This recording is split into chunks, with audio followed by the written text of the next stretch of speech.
Kain tayo guys ng ating lunch. May munggo at dilis. Ayan. Kain tayo. Kamaitan. Perfect combination.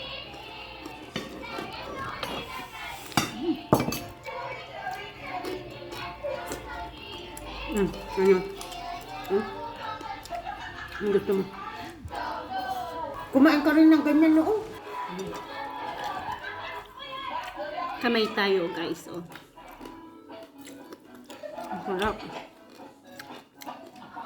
Ang dilis. Padala lang to galing Pinas.